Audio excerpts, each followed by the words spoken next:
not sure if this happened during your first or second WCW run, but there's a lot of stories out there about the squeegee thing with you and Brian Pillman. Mm-hmm. Was that during your first or second run? That's actually when I was in the WWF. Oh, okay. What it was, I had tore my bicep that night in Orlando, Florida, and I had left my car at the Hojo's that everybody stayed at.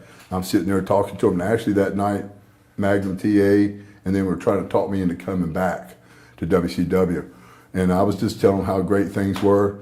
Brian Pillman started running his mouth, and I said, "Hey, fuck you." And I had a torn bicep. You know, I mean, I couldn't have fought if I wanted to.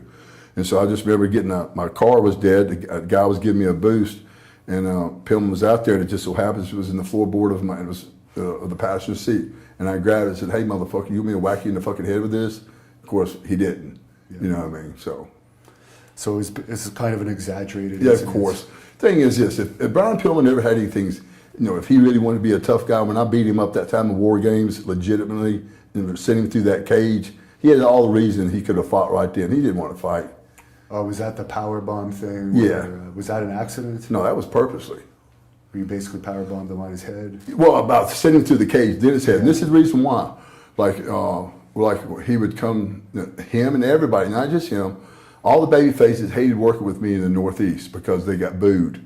So we were in the Meadowlands one night. He didn't want to take my finish, and Magnum said, "No, you're going to take the finish." So he was always whining and always complaining. And so when we were in Phoenix at the War Games, I said, "This is, you know, he's running his mouth back there." So I drove him as hard as I could to the cage and as hard as I could to the mat and sent him to the hospital.